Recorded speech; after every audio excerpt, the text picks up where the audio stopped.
autor es Gabriel Quintana, el que está en segundo lugar claramente.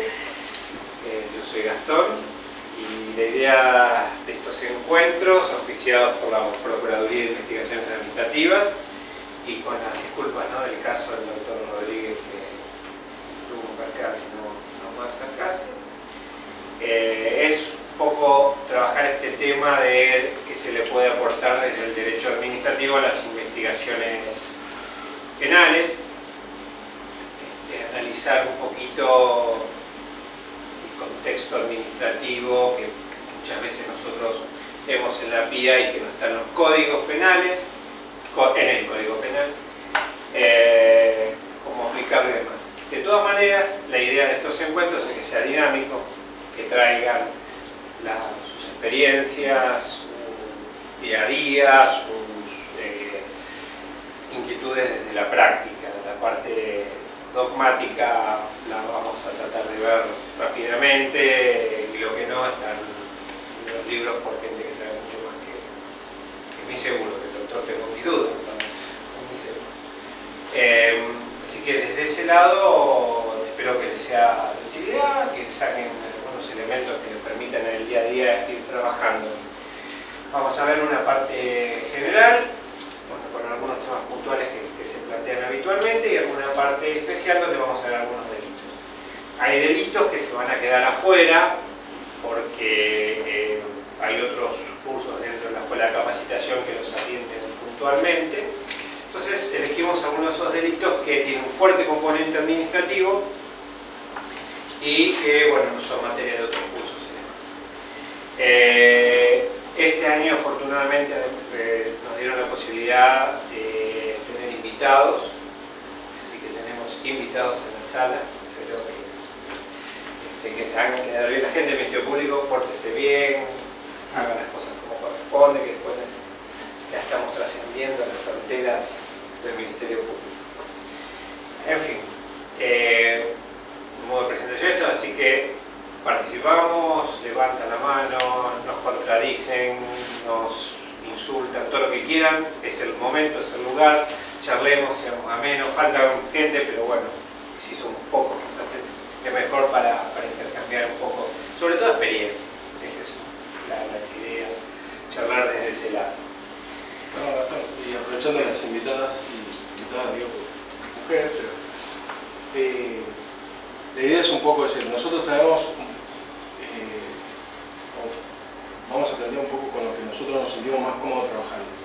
Eso no quiere decir que tengamos una razón, quiere decir que vamos a debatir sobre una postura que tomamos sobre cierta temática y por ahí a veces, y generalmente somos el Ministerio Público solo.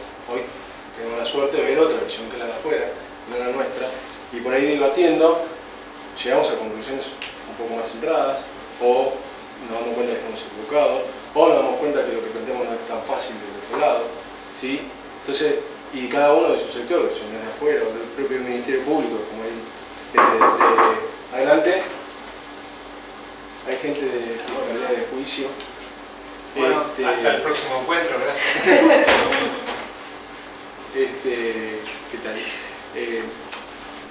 Como lo que nosotros vemos en un papel en nuestro escritorio tratando de ayudarlos a la PIA, qué dificultades ven de lo que nosotros decimos cuando están en una fiscalía de juicio. Si no, así está bien, pero a mí, muy lindo lo que vos me decís, pero cuando yo me siento en el juicio, eso no lo puedo probar nunca, ¿sí?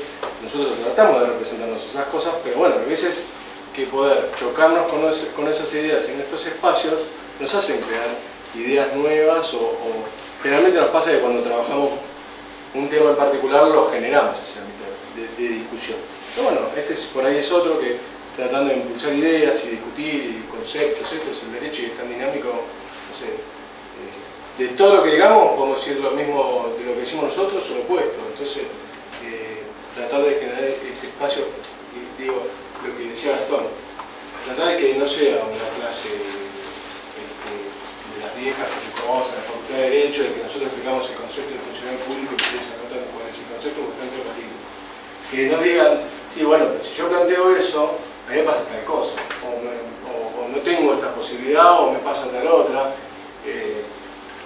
o cuando yo diga que, no sé, que para mí el director de jurídico que dictamina tal cosa le tengo que cortar la cabeza, me sale, pará, yo no puedo hacer esto, no puedo plantear tal cosa, o bien en sumario se me complica por esto. ¿Sí? Entonces, bueno, generar un poco estas discusiones a lo largo que vamos tratando de tocar los temas, que me parece que nos facilitan a nosotros cuando tengamos que ayudarlos a ustedes, y por ahí cuando están viendo un expediente ustedes también les abre un poco el panorama. Segundo piso. Ah, perdón. Qué fácil que yo Pero no sabe lo que se pierde. Pero bueno, esa es un poquito la idea del curso también que lo planteamos. y vamos a arrancar con el tema polémico. Si nosotros hablamos de cheque, 5 minutos nos vamos. Si hablamos de arma, podemos quedarnos 10 minutos discutiendo. Ahora, cuando hablamos de funcionario público, vamos a estar congresos, jornadas y décadas discutiendo sobre el concepto administrativo, penal, civil, lo que sea de funcionario público. Así que tenemos definiciones, tenemos normativa, pero el problema con el concepto de funcionario público, tanto en lo administrativo, que no hay tanta definición concreta, más allá que esta es amplia, sí tenemos en el Código Penal una definición concreta, el problema es la interpretación que se le da a ese concepto de funcionario público. Entonces, podemos tener una revisión rápida de alguna normativa que nos da una definición de funcionario público y después la vamos a destrozar con la doctrina y con la jurisprudencia. Esto es lo divertido y después vamos a ver qué elegimos nosotros. La Convención Interamericana contra la Corrupción da una definición de funcionario público, es la que está aquí, trata de ser abarcativa, es la que receta la Ley de Ética Pública, en cuanto a contempla la equiparación de funcionario y empleado, la forma de selección y llegada al cargo, y fundamentalmente apunta a el fin de la actividad, el fin de que espera a todo aquello que esperamos de un funcionario público, que en definitiva es representar al Estado en el bien público, en la función pública. Es la que también recepta la Ley de Ética Pública. Más o menos por este lado. Después, la Convención de las Naciones Unidas ya contempla, a mi criterio, la definición más abarcativa y exacta en términos de casuística del funcionario público. Porque contempla la forma de que se accede al cargo público, la actividad que desempeña, la forma administrativa con la que se desempeña el cargo, contempla todo tipo de estructuras jurídicas, sea desde los distintos poderes que integran las funciones de gobierno, la actividad empresarial. Esta es la más abarcativa. ¿Qué fin práctico tiene hoy? Simplemente, y digo simplemente con cierto dolor, es un marco referencial, porque es una convención que obliga a los estados partes a ser contemplativos de estas situaciones, pero en definitiva, al momento de llevarla a la práctica es como una conceptualización que no tenemos muy presente y que a mi criterio dirimiría, si no con la sola circunstancia de aplicarla directamente, dirimiría muchos conflictos que hoy se nos dan en materia administrativa y en materia penal. Pero bueno, insisto, es referencial, no vamos a entrar en las distintas casuísticas, contempla lo de la situación de los funcionarios extranjeros, contempla los funcionarios de organizaciones internacionales, en fin. Desde este lado, estas normas extrapenales que proyectan su sombra sobre también el derecho penal, nos dan, y fueron los primeros criterios modernos de Estado, de funcionario público, teniendo en cuenta las distintas funciones del Estado y la función pública. La definición más vieja de funcionario público que tenemos en el derecho positivo argentino la encontramos en el Código Penal. Bueno. Ah, no, me equivoqué. Sí, seguramente. La encontramos en el Código Penal. El Código Penal ya los antecedentes del Código Penal no traer una definición de funcionario público. Rodolfo Moreno se contrapone a esos proyectos anteriores y dice, acá vamos a definir funcionario público, así no hay ningún inconveniente. La realidad es otra cosa, pobre doctor Moreno. En fin, esta definición de funcionario público se designa a todo aquel que participa accidental o permanentemente del ejercicio de funciones públicas, sea por elección popular o por nombramiento de autoridad competente. Es la que ha traído aparejado muchísimos conflictos en materia penal.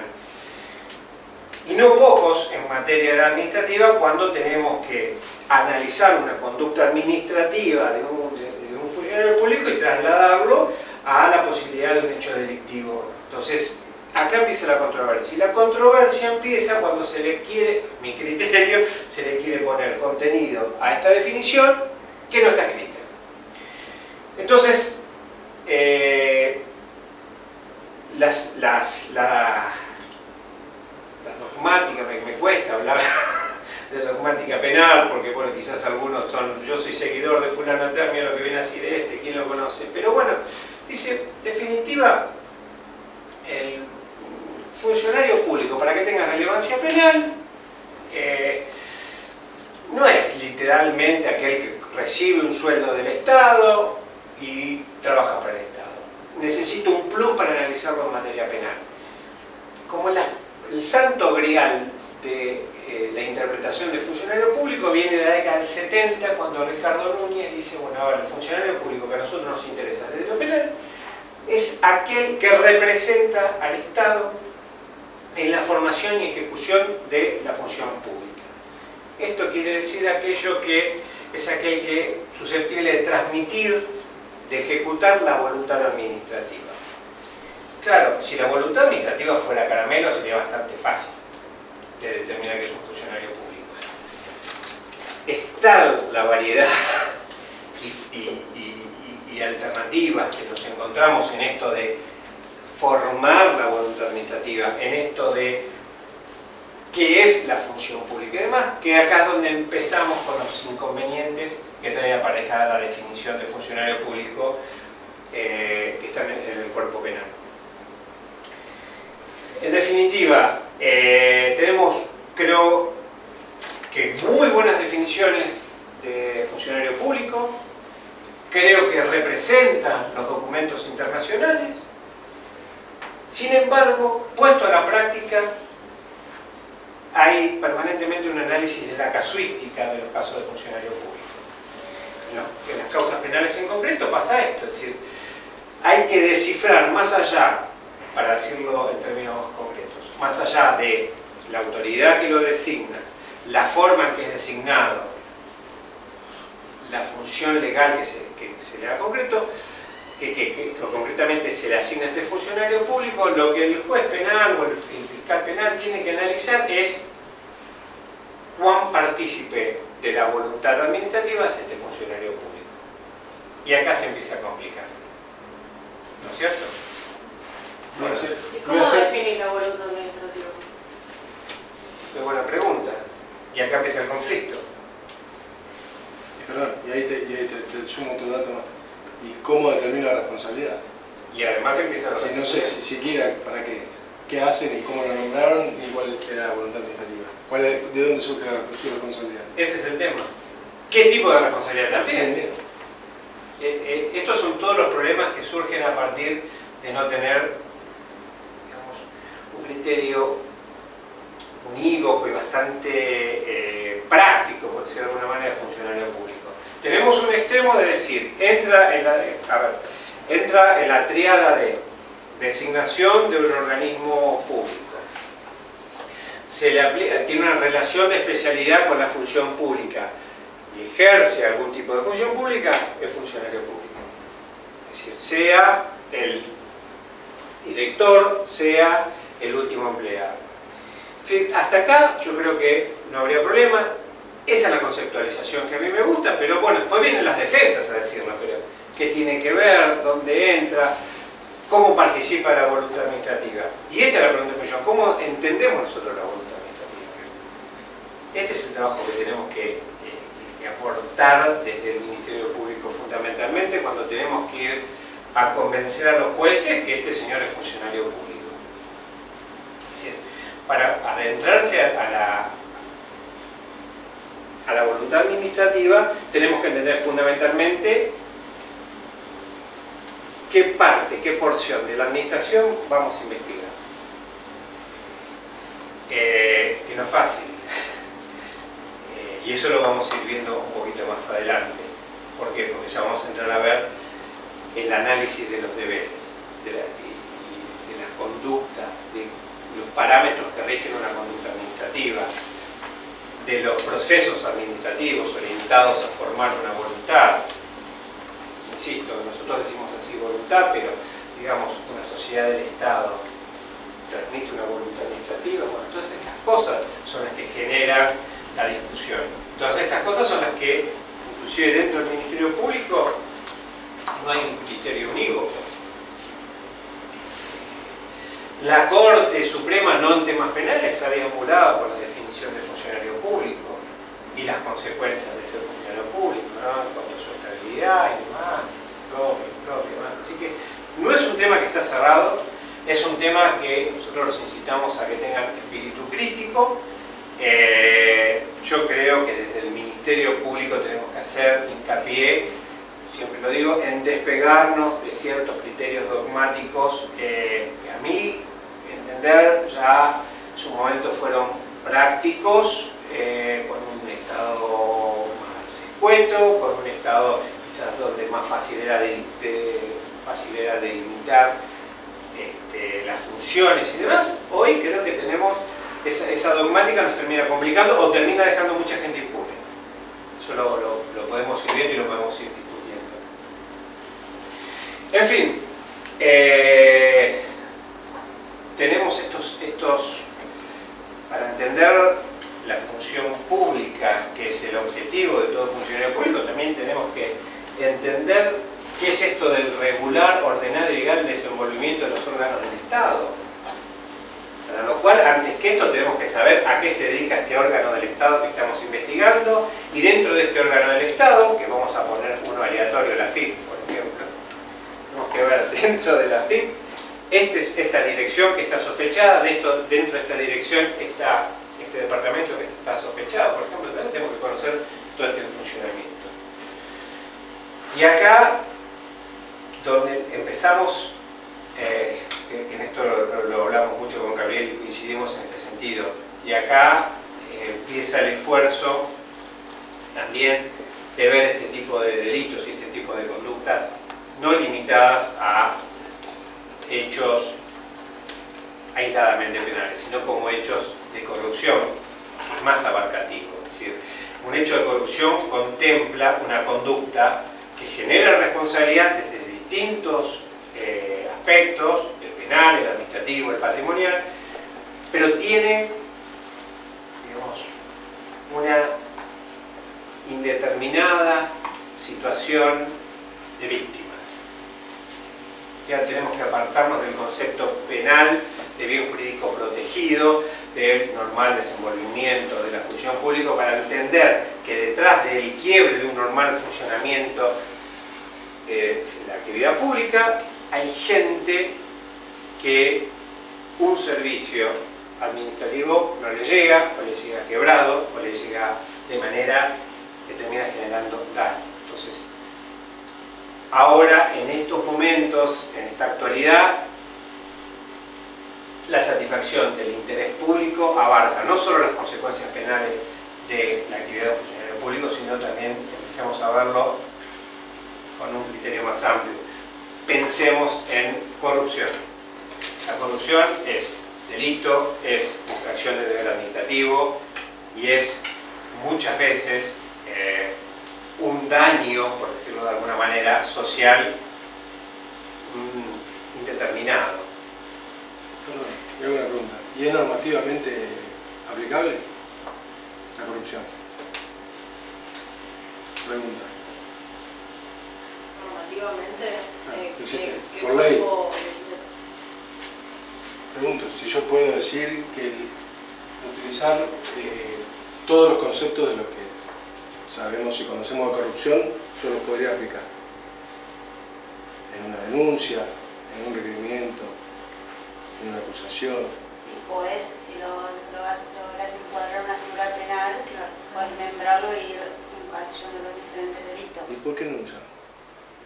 Porque corrupción en sí no es un delito, sino que que creo que hay un proyecto inclusive que pero pregunto, normativamente la Argentina no firmó ningún tratado, nada que diga qué es corrupción, que se aplica qué es corrupción.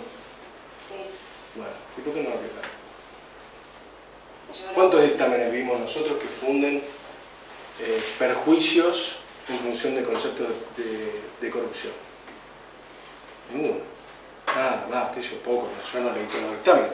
No, claro, No sé en el marco cómo. administrativo no sé, pero en lo penal estamos muy limitados a no podemos firmar el tipo penal. Pero yo tengo una pregunta, y hablo de un caso particular mío, así nos metemos en la casuística, que es más lindo. Yo tengo, ¿viste esos casos de defraudación en donde el perjuicio es complicado? Decís, es complicado por el perjuicio, porque hay un montón de plata dando vuelta, hay obra, entonces ir a meterme en el quantum se me complica, voy a empezar a discutir centavos, si te discutir centavos voy a terminar en la nada, yo ya lo sé. ¿Entendés? Ahora yo digo, dentro de todas estas obras, no sé, vamos a un informe periodístico de hace poco, ¿cuántos hospitales hay en la provincia de Buenos Aires que se hicieron y no están funcionando? ¿Sí? ¿Por qué no funcionan? Están todos terminados. ¿Sí? Entonces, ¿cuántos recursos del Estado hay puestos ahí? ¿Y qué es lo que me da la posibilidad? O sea, entonces yo digo, hay una defraudación al Estado, ¿sí? Una administración fraudulenta, y vos decís, no hay perjuicio. Él dispuso de 10 millones de pesos, y eso con 10 millones de pesos se aplicó, está hecho el hospital. Y ya está, se me acabó la causa penal. Ahora yo puedo decir que ese funcionario público aplicó los 10 millones de pesos para hacer un hospital y que hay adentro un tomógrafo. Hablo de un caso que hablo a boca de jarro de un caso periodístico, no es que tengo ni nada probado lo que se dice. No sé si hay un tomógrafo de última generación ahí adentro o no, pero bueno, lo pongo como ejemplo, digamos. ¿Puede ser que ese funcionario que dispuso de todo eso y no lo puso en funcionamiento, en definitiva está causando un perjuicio? ¿O el funcionario que tiene ahora ese recurso está causando un perjuicio? ¿Sí? Si nosotros empezamos a indagar con los conceptos que nos dan todas las definiciones de corrupción, ¿sí?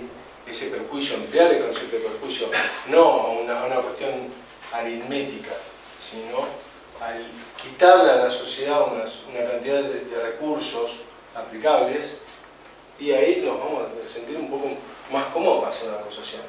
No nos encorsetamos en una pericia contable, ¿sí? A lo que me diga si 2 más 2 era 4 o fue 1. ¿Sí? Porque ahí empiezan los problemas, ¿sí? Si no, yo tengo, de este caso que estoy viendo, tengo que ir y decir, primero, como son obras, no son hospitales porque son algo parecido, tengo que ir a ver, primero, ¿en qué grado de producción está? ¿Sí? ¿En qué grado si se condice con la cantidad de recursos aplicados? Ya está, ni hago la denuncia, ni me pongo a hacer la denuncia para hacer eso. ¿Sí? Entonces yo tengo que ver el hecho concreto y decir, bueno, a ver, veamos en su conducta, si fue primeramente, si hay algo reprochable. Estamos en la etapa de la denuncia, ¿no? Análisis de expediente administrativo de subsidio. Entonces, a ver, veamos esto. Y está bien, me olvido de la parte contable. Yo tengo tanto X de plata que se dispuso en 2 días en distintos subsidios. Y esta plata que se dispuso en ese día, en esos 2 días, ¿me está dando el beneficio social para el que fue destinado? No. Bueno, acá tengo mucha corrupción. ¿Sí? Yo tengo que hace 8 años se dispuso de tanta plata y la sociedad no está gozando de ese beneficio. ¿Sí? Y el funcionario que lo hizo no se encargó de que eso pase. Más allá que en el medio tengo X cantidad de funcionarios que no hicieron bien su trabajo y que permitieron que esto pase. ¿Sí? Y tengo el resultado.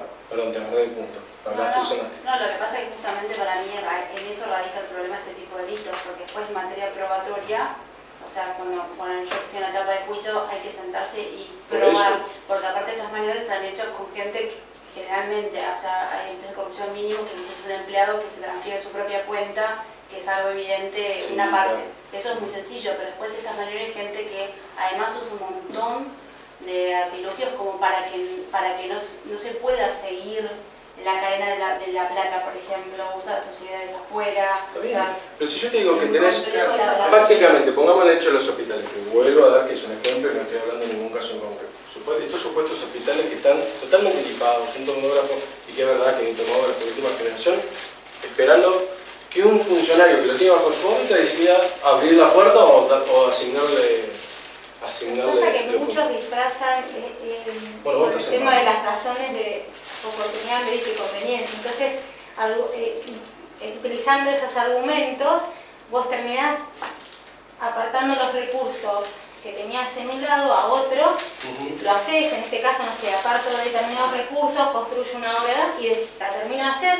Seguramente la licitación está impecable y demás, pero después aparecieron razones de oportunidad, mérito y conveniencia que hicieron que no se pueda hacer operativo, no sé, la apertura del hospital por X motivos, porque aparecieron otras razones de oportunidad, mérito y conveniencia de otra cosa. Entonces, muchas veces el funcionario, ante una situación de negligencia o no, de omisión o lo que sea, recurre a esta figura de las razones de oportunidad, mérito y conveniencia para cuando es una situación de corrupción. Achicamos el marco. Claro, ¿Entendés? entonces, Pero, O sea, es eso, el pero parte de funcionario nosotros, a ver, y acá los excluyo un poquito, bueno, ustedes también desde la parte sumaria también, pero bueno, parte de nosotros... por lo ejemplo, la exigimos un poco situación, los jurídicos de la mayoría de los organismos públicos nunca, o sea, intervienen en la formalidad. Está A, B, C, pero siempre dejan resguardada su responsabilidad y la emisión de su dictamen en que no intervienen en razones de oportunidad, mérito y conveniencia, que eso justamente es lo que decide el funcionario, ¿no? Entonces, claro, la mayoría de las situaciones de corrupción sí, quedan sí, en pero, eso. pero, porque... hay dos cosas. Sí, primero, no hay que para hablar de corrupción no hay que perder de vista esto, el interés público. Entonces, ya vamos allá de es defraudación, es malversación, y nos acotamos. Entonces, primero es esto, bárbaro. ¿Qué hace que una estructura hospitalaria a punto de cortarse la cintita de inauguración venga un funcionario que diga toda esta plata se va para otro lado? Oportunidad, mérito y conveniencia. Algunos que trabajan conmigo me habrán escuchado decir, la oportunidad tiene que ser oportuna, el mérito meritorio y la conveniencia Si vos conveniente. te pones a anotar cualquiera de estas resoluciones, no tienen ningún tipo de fundamento. Exactamente, bueno, ese es el elemento administrativo que hay que ver por fuera de lo penal para investigar un hecho de corrupción. Es decir, la oportunidad, mérito y conveniencia no deja de ser un acto de voluntad administrativa y esa voluntad administrativa tiene que estar explicada. Si no está explicado, es irrazonable. Entonces, desde un lugar, desde el Ministerio Público, se ocupe una posición de una fiscalía penal, no obsta a que solicite una acción de lesividad al órgano administrativo que está afectado, que ponga en conocimiento de la Procuraduría de Investigaciones Administrativas un hecho administrativo susceptible de ser investigado. A ver, podremos llegar a discutir si un fiscal penal puede pedir una acción de nulidad, y no sé si no la puede pedir. Si yo veo digamos, la función global de un integrante del Ministerio Público, hasta, yo no sé si no puede pedirle al Procurador General de la Nación, señor, inste una acción de nulidad por este acto administrativo, donde la oportunidad no es oportunidad, donde el mérito se lo cuestiono, y donde la verdad que en el momento de cortar la cinta me cambie la conveniencia y no sé. O después de recortar la cinta. O después de recortar la cinta, no entra el tomógrafo. Bueno, entonces, por eso hay que analizar todo esto. Todo esto es lo que hay que analizar cuando se analiza corrupción. Un elemento importante es ir a meterse en el organismo que está afectado en su regularidad para conocer las funciones, las misiones. ¿Cuál sería el ideal cuando satisface esta parte? Entonces hay que investigar conductas administrativas. Después llegaremos a una conclusión que si él que hiciera tal cosa, tal sanción, bárbaro, bárbaro, pero antes que eso tenemos que entender qué está pasando acá. Entonces, a ver, nosotros, si analizamos para analizar una conducta penal sobre la base de un dictamen estrictamente de asuntos jurídicos, estamos viendo una foto. Yo quiero ver la película, quiero ver lo que pasó antes de ese dictamen de asuntos jurídicos, quiero ver qué pasó después de ese dictamen jurídico. Más allá, yo les doy un secreto, a ver si me desmienten, ojalá que sí. Desde las direcciones de asuntos jurídicos, después de lo del corralito y todo eso, las 3 primeras carillas son de defensa. Yo no sé, yo no fui, yo no estaba, yo no puedo, yo no quiero, yo no debo. Ah, y sí, la contratación está bien. Péguele para adelante. Y el último párrafo de defensa. En tanto, la oportunidad, mérito y conveniencia y la facultad discrecional. O sea, Y este dictamen no es vinculante. Eso, este dictamen no es más o menos así, ¿no? Es decir, en algún punto, pero está bien, son las funciones que tiene. Por eso digo, pero desde los que vamos a interpretar un dictamen jurídico, no nos quedemos con la foto del dictamen jurídico. Para analizar un hecho de corrupción tenemos lo que pasó antes, lo que pasó después. Entonces, así es como se lleva a también entender si esa discrecionalidad del funcionario público sustentada en oportunidad, mérito y conveniencia lo está, y no es una conducta susceptible de que la reproche, administrativo, penal y demás. Pero bueno, estas son las cosas que nosotros decimos que hay que verlas quizás con espíritu crítico. Tipo de funcionarios, los constitucionales, digamos los cargos que están previstos en la Constitución, los funcionarios públicos, los que tienen un proceso de selección especial, los denominados políticos, todos estos tienen naturalmente distintos grados de responsabilidad. Algunos tienen hasta un proceso de análisis, por decir de alguna manera, su conducta irregular en procesos especiales, pero bueno, estos son funcionarios públicos de raíz constitucional, por decir de alguna manera. Ahora vamos a otros niveles. Los funcionarios públicos de carrera, por decirlo de alguna manera, que es esa planta permanente de la administración pública. Bien, un poco para entender si una conducta de un funcionario público tiene relevancia, sea penal, sea administrativa, sea patrimonial y demás, primero tenemos que conocer cuál era la normativa que regulaba la actividad de este funcionario público. Bueno, y para entender un poco los parámetros esenciales del funcionario público de planta permanente, no podemos perder de vista la normativa que se le aplica, el sistema de ingreso, el sistema de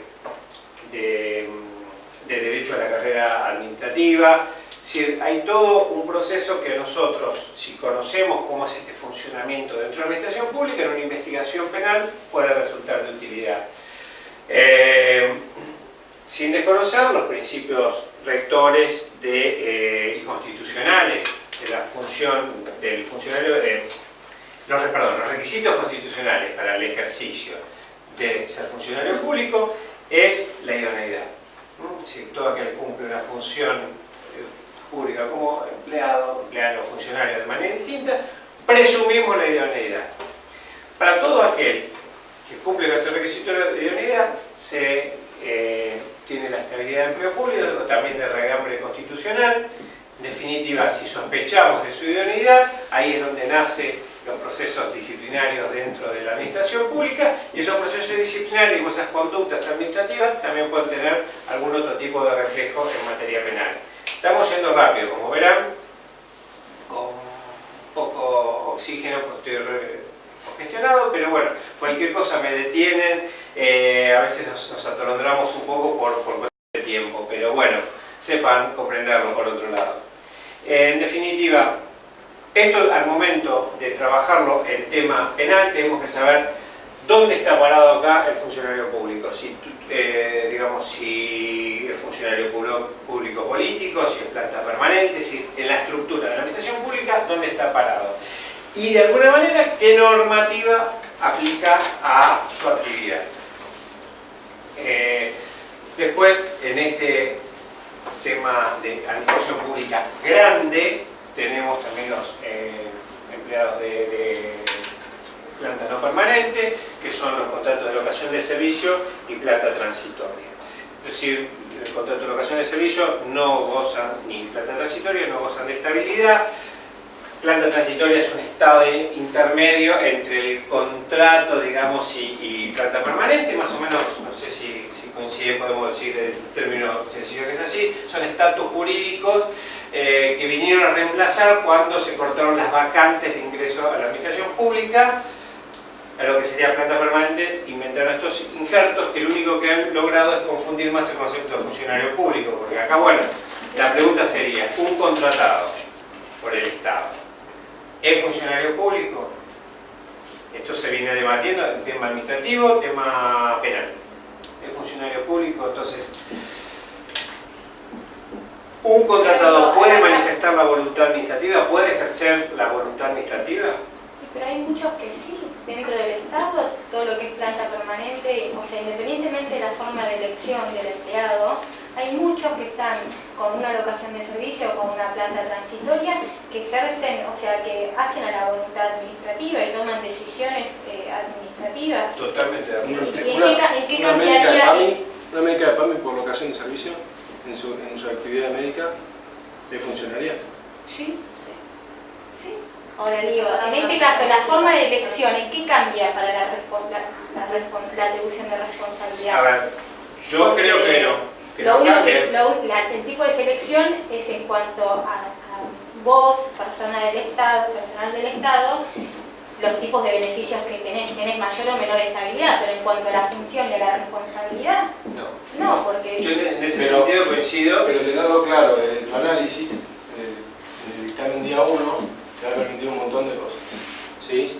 Desde un planteo de prescripción, función pública, desde la obligación, si tiene obligación de denunciar, función pública, ¿qué delito le vas a imputar? Si no pudiste probar el principal, incumplimiento, ¿entendés?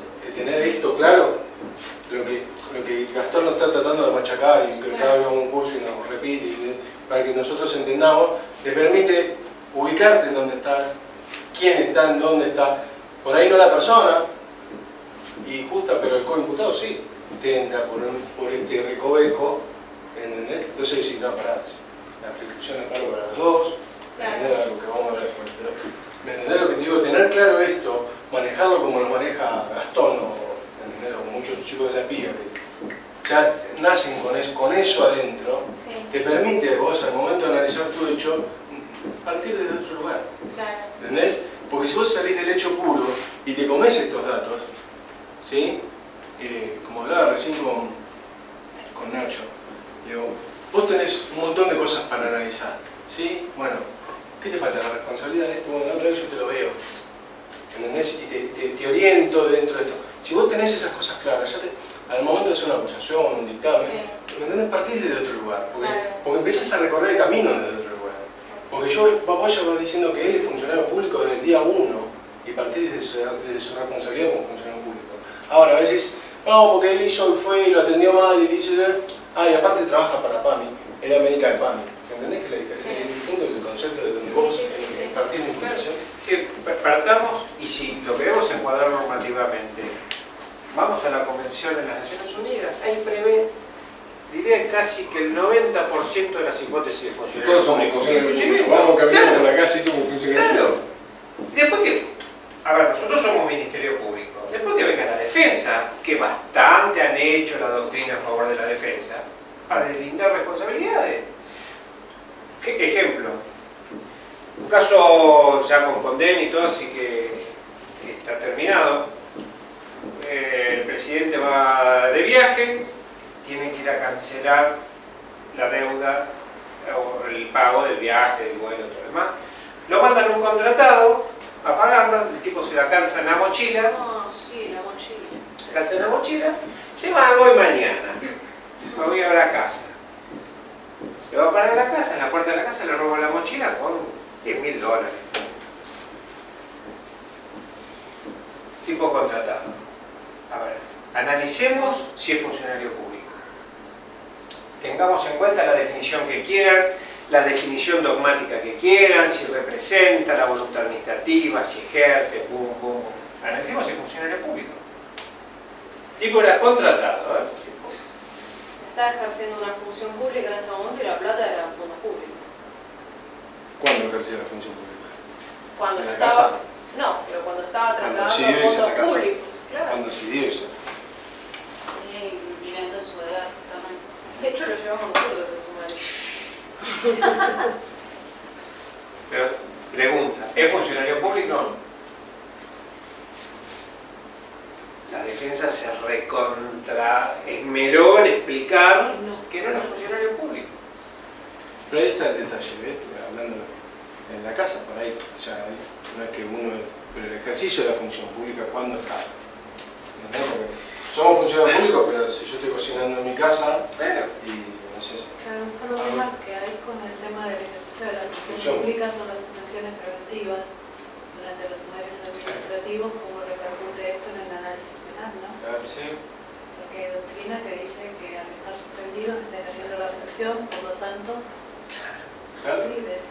Tal cual. No sé Si en yo qué caso se fuera ha dado, sumariada de pero- muchos, si fuera sumariada, pediría por favor que me suspendan Sí, preventivamente. sí, sí. Claro, sí, tal cual. Sí, sí, sí, Pero a ver, sí.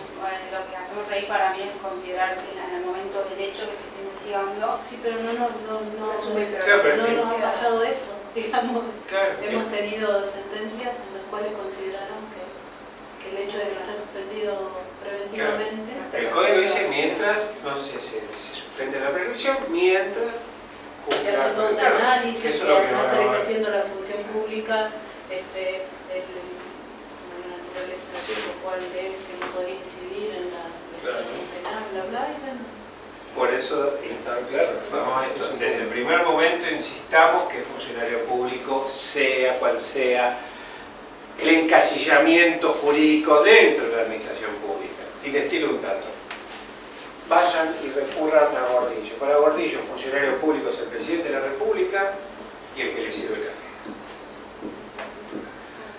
No hay... Lo de funcionario y empleado es meramente estructural, para puertas adentro, viste como vos tenés un hijo mayor, un hijo menor y una mascota. Bueno, para Gordillo, para decirlo de alguna manera, es dentro de la estructura tenemos jefe, directores, de acá hasta acá querés llamarlos funcionarios, eran funcionarios, de acá hasta acá querés llamarlos empleados, eran empleados. Ahora, cuando la conducta de estos señores se analiza puertas afuera de la administración, son todos empleados públicos, funcionarios públicos, del presidente al que le sirve el café. Entonces, sepamos que cuando el Ministerio Público va a enfrentar un hecho donde se investiga penalmente una conducta de un funcionario público, por promedio, tenemos del lado de enfrente leones que tienen tomos y tomos, desde Núñez hasta Zaffaroni, con argumentos de defensa para decir que un funcionario público no es funcionario público. Bien, esto a su vez, acá hablamos de responsabilidad, insisto, para analizar un hecho de corrupción tenemos la responsabilidad penal, pero como ya vamos a ver, tenemos distintos tipos de responsabilidad, así que analicémoslo desde integral. Bien, acá teníamos un poco lo que les trataba del tema de Gordillo. En definitiva, la organización administrativa suele tener este tipo de funciones, pero bueno, en definitiva, en tanto cumple una función pública, trate de satisfacer un interés social, colectivo, forcemos analíticamente para entender que esta gente que cumple estos cargos son funcionarios públicos. Por eso, tengamos en cuenta también otro elemento y otra fuente de análisis importante que está teniendo afortunadamente un criterio amplio para interpretar los caracteres de funcionario público, es la Procuración del Tesoro también. Entonces, ahí podemos sacar material por fuera de lo penal para llegar a la conclusión de que si una persona que está investigada penalmente es o no funcionario público. Perdón, ahí meto la cuchara. La PIA con un dictamen logró que la PTN dijera que el personal que no sea planta permanente puede ser posible un sumario. Lo cual nosotros... Es reciente. Es reciente, sí, era el año pasado, si me acuerdo. No sé si principio de este año o el año pasado. El año pasado, ¿no? Sí, el año pasado. Lo cual nosotros lo vemos como un derecho, no como algo cargoso para el empleado público, porque la solución que da el temperamento opuesto es echarlo. ¿Verdad? Se puede defender. Y aparte, si la falta es menor, que lo he hecho, lo voy a echar porque, no sé, faltó 3 días sin aviso. En vez de hacer un sumario y darle una sanción, que lo he hecho. No lo puedo sumariar, lo he hecho, porque faltó 2 días. Digo, nosotros, desde ese punto, el criterio también fue un poco más englobante, es decir, bueno, cualquier tipo de contratación que tenga, también entra dentro del concepto de funcionario público y en su vez posible ser sancionado vía sumario. Muy bien, y acá están distintos tipos de responsabilidades que generan distintos estamentos de funcionario público. La variable aquí es que, bueno, por promedio este tipo de funcionarios no están sometidos al régimen de estabilidad, por lo cual no hay sumarios administrativos, no hay responsabilidad disciplinaria. De todas maneras, tengan presente para investigar hechos de corrupción, patrimonial y penal. Esto es donde nosotros tenemos que apuntar mucho cuando investigamos este tipo de funcionarios. Pero les asiste todo tipo de responsabilidad, menos la disciplinaria. Hay excepciones, por supuesto, que no entran en la casuística ni en el tiempo que tenemos. Ahora no se está dando mucho, pero el tema de interventores es un tema bastante debatido, bastante complicado. Hasta costaba encasillarlo dentro del rótulo de funcionario público. Pero bueno, las últimas aportes jurisprudenciales por lo menos consideran que lo son.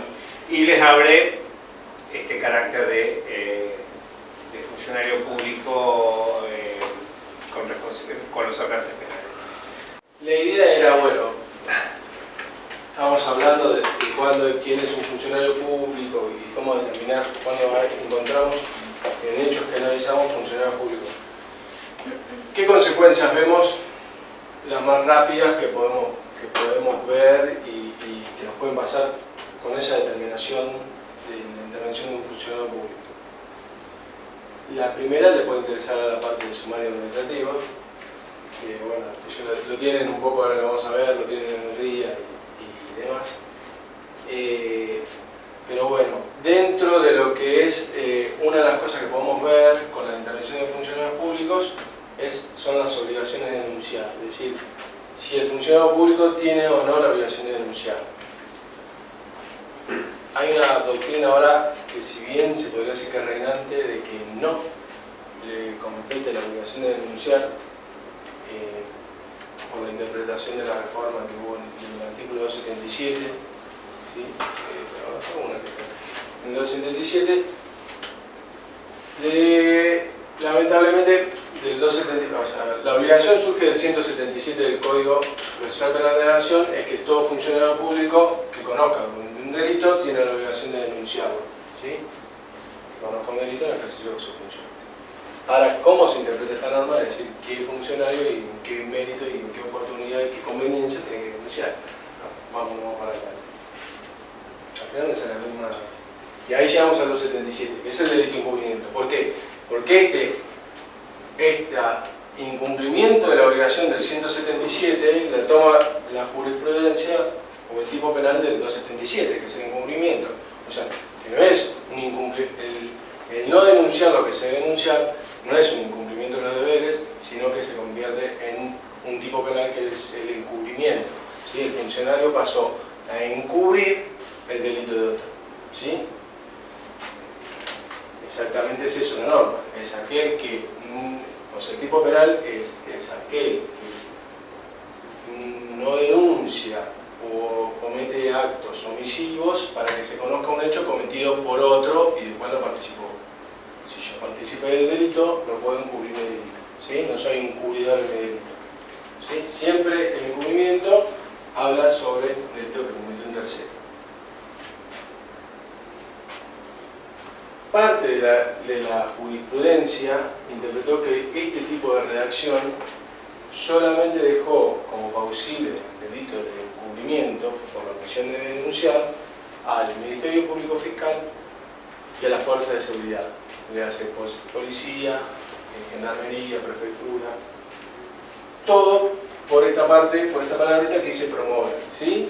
Dice, cuando estuviera obligado a promover la persecución penal. Promover es como requerir o efectuar un procedimiento por policía. Lamentablemente para la gente que está en sumarios acá, no es la única teoría, con lo cual yo, si me permite el consejo, denuncien igual.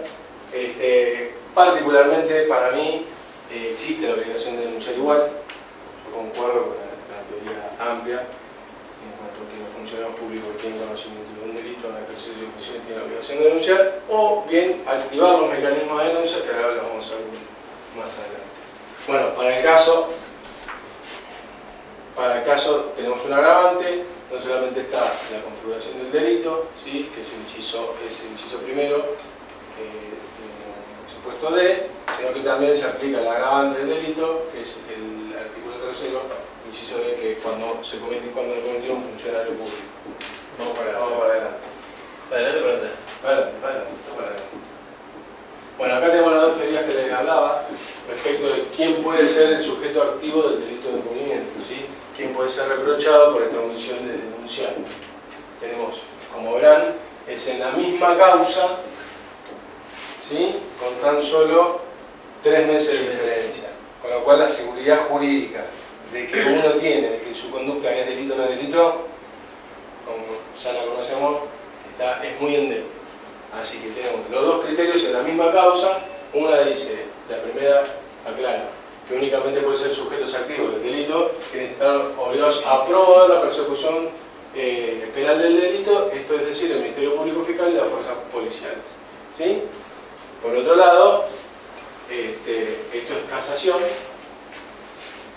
y esto, la instancia anterior, que es la Cámara Federal, entiende exactamente lo opuesto, que todos los funcionarios públicos, acá habla del caso Alderete de PAMI, están obligados a denunciar cuando tuvieran conocimiento de un hecho delictivo, ¿sí?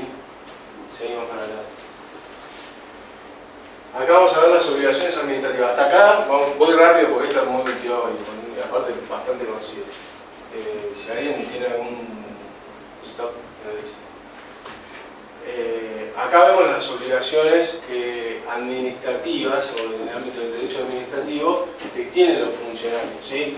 Uno, por cómo lo interpreta el propio Poder Ejecutivo, ¿sí? En su decreto, que dice que esta obligación que establece el artículo 177 del Código Procesal Penal de la Nación, en cuanto al funcionario que conoce un delito en ejercicio de su función lo tiene que denunciar, estaría cubierta con el anoticiamiento a lo que es la Oficina Anticorrupción, ¿sí?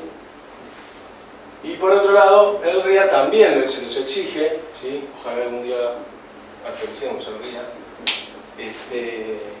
vayamos a un proceso un poquito más acusatorio en el ámbito del derecho administrativo, y establece lo mismo, que en cuanto tengan conocimiento de un hecho, lo deberán anoticiar. No habla de la Oficina Anticorrupción, pero sí dice que deberán activar los mecanismos correspondientes, ¿sí? Criterio personal, tengo un paso por la administración pública. Para mí, como mandar testimonios o sugerencia a jurídicos estaría cubierto. No es que se quedó en la órbita del sumario la información sobre el conocimiento de un delito, y para mí jurídicos es quien estaría en condiciones para analizar si eso puede ser o no delito y si lo denuncia o no. Para mí, yo si me llegara a tocar dictaminar o intervenir o ayudar o colaborar en un expediente, eso para mí está cubierto. Dentro de donde yo estuve, pasaba eso, nos mandaban a nosotros, y aparte está bien que no sea dentro de un mismo organismo, que no sea, no sé la palabra, pero como que cada... Instrucción. No, que cada uno saque la denuncia, me parece indiscriminadamente, me parece que tiene que haber un criterio dentro del mismo organismo, capaz que estoy equivocado, pero es una opinión tiene que analizar. un protocolo para denunciar, sobre todo porque a veces alguna denuncia puede llegar a entorpecer una investigación si Sí. se adelantan. Claro, bueno, En cuanto en AFIP, en cuanto a la instrucción del sumario, como nosotros tenemos una normativa propia, somos convencionados, el mismo régimen disciplinario establece quién debe denunciar aquello relacionado el funcionario que tomó conocimiento, salvo que los indicios surjan durante el sumario, que ahí es el propio instructor sumarial. Y él tiene que denunciar directamente a la justicia sin pasar por... Bueno. Claro, otros protocolos prevén el envío a jurídicos y otros no los tienen, y el problema es los que no tienen ciertos protocolos para actuar. Después otro tema que se nos ha planteado a nosotros como PIA es este tema que cuando tomamos conocimiento de hechos que también motivan un sumario y llega a nosotros, si nosotros, yo soy de la idea que debemos interactuar con los organismos públicos si es que todavía no se hizo la denuncia penal, porque nos ha pasado esto. Como que no hicieron la denuncia, la metemos nosotros y obstaculizamos el sumario. Entonces, no soy partidario. Hay otros colegas de la PIA que hicieron, nosotros tomamos conocimiento, no se hizo la denuncia penal, tenemos que meter la denuncia penal. Yo diría como paso previo, cuanto menos oficial u oficiosamente, ver por qué no se hizo, porque quizás responde a una estrategia interna que sería bueno. Pero bueno, este es uno de los puntos donde a veces es bueno el intercambio con la gente que está donde se produjeron los hechos. Prácticamente me dio corto un tiempo ahí en el pie en la parte de recepción de la denuncia. Y era permanentemente llamar a sumario y preguntarle, ¿denunciaron o no denunciaron? Sí, lo van a hacer, bueno, pero ¿denunciaron o no denunciaron? Y porque la responsabilidad nos pasa a nosotros. Claro, es fáctico en realidad. Y claro, Si de un tiempo no se hizo, te Claro, quedas claro, porque encima peor, por eso Yo hay que nos ha revisar la pasado. estrategia. porque encima yo peor porque lo mando sin antecedentes. Pero yo cuando la copia del sumario, de la notificación de iniciación del sumario la puedo mandar así como está a la justicia. Lo que sucede es que a veces no se hace ni la denuncia en el sumario. Y el sumario. Bueno, eso es otro Sí, si no lo conozco no cometo delito. Claro, Sí, también pasa al revés, que el sumariante nos llame y nos dice, por favor, metan ustedes la denuncia, Claro. porque yo no puedo. claro. Por X motivo que no viene al caso, pero también es Ha pasado. a pasar. Sí. Bueno, seguimos. Bueno, hablando de la general, participación del funcionario, incorporación de la suspensión. Bueno, sí, para no sé por qué lo sé. Esto es para la... Sí, para la reducción. Bueno, con la obligación de denunciar más o menos estamos todos, es un tema fácil. Acá, por ejemplo, Fácil, pero no por eso hay que perderle la mirada a ese tema, ¿sí? Porque particularmente veo los expedientes en la exigencia del funcionario de la obligación que tiene, ¿sí? Tanto la obligación de denunciar, si la tenía, como la de dictaminar, como la que dijo Gastón. A mí el dictamen que vino a rellenar el paso y no cumplió con lo que tenía que hacer, si la maniobra es una estafa, es un elemento de la estafa. O sea, es un trencito más que me llenó para cumplir la estafa. Si lo sostuvimos, por ejemplo, en Punitas, ¿sí? Si a mí el de jurídico no dijo que el pliego era irregular y hizo toda la zaraza que contó Gastón, bueno, para mí en parte tiene una responsabilidad, porque no por algo se pide dictamen, no por algo es su función y bueno, listo.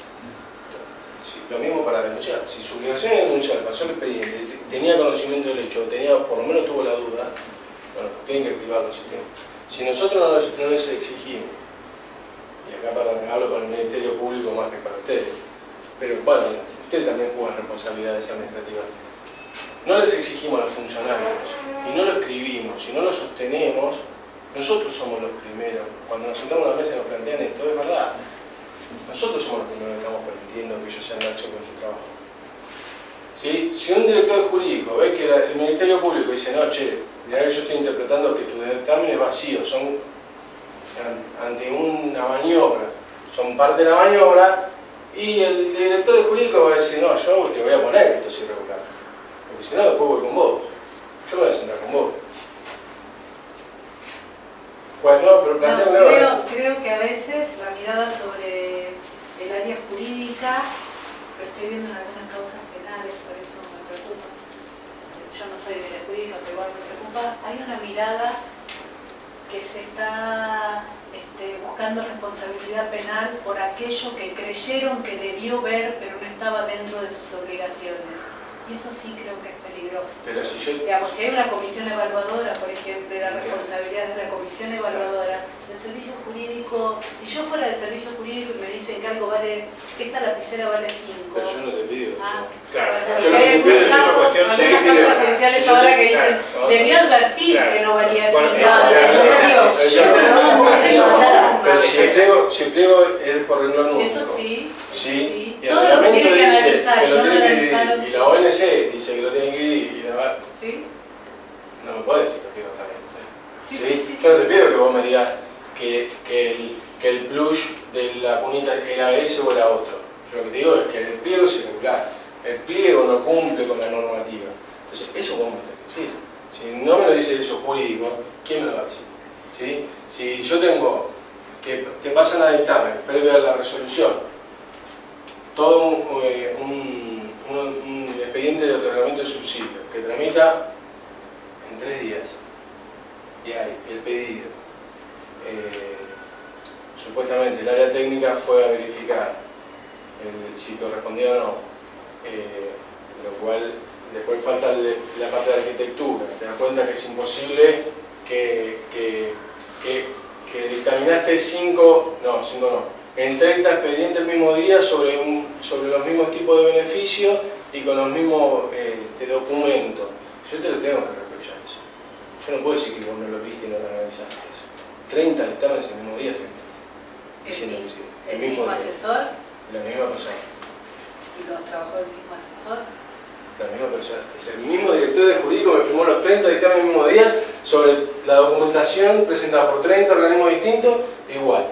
Cambian los montos, cambian los nombres, Es más, se refieren sus dictámenes jurídicos a cosas que no pasaron en el expediente, que pasan después. ¿Me explico? O sea, Sí, habrá, hay casos y casos. hay casos y casos, ¿no? Claro, Pero tampoco, o sea, yo entiendo dónde vamos. Yo no te puedo exigir lo que no te compete al área jurídico, que dictamine. Sí, yo creo que le pueden exigir todo aquello sobre lo que se debe. Lo que se declara, para eso hay Ahí que saber el funcionamiento. Para que tal, Claro, por eso En el caso de las licitaciones, perdón, estoy mucho No, por eso es importante saber quién es quién dentro del cuadro de la formación de la voluntad administrativa. Entonces, si sabemos que hay una comisión técnica, vayamos a ver, y si se centra la imputación en una cuestión técnica, vayamos a ver la cuestión técnica y agarrar a la gente técnica, de que intervino en la comisión técnica. Por ejemplo, yo siempre digo, es curioso aquellos procesos de contratación donde ya empiezan mal desde la unidad requirente. ¿Sí? Entonces no entiendo por qué, no sé, arquitectura termina pidiendo fotocopiadoras. ¿Está en arquitectura pedir fotocopiadoras que no son para planos de arquitectura? Entonces, bueno, para hacer una imputación y decir, ya me suena feo que lo esté pidiendo de arquitectura, tenemos que saber el departamento de arquitectura de este organismo qué funciones tiene. Si cuando hizo el pedido anual de requerimientos de bienes para el presupuesto siguiente, o para el ciclo de compra siguiente, ¿por qué ahí no incorporó las fotocopiadoras? Etcétera, etcétera, etcétera. Entonces, para eso tenemos que saber el funcionamiento de la administración. Entonces, cuando lleguemos a formar una imputación, por ejemplo, un director de jurídicos o a alguien de patrimonio, tenemos que saber qué función y qué rol cumple adentro de la administración.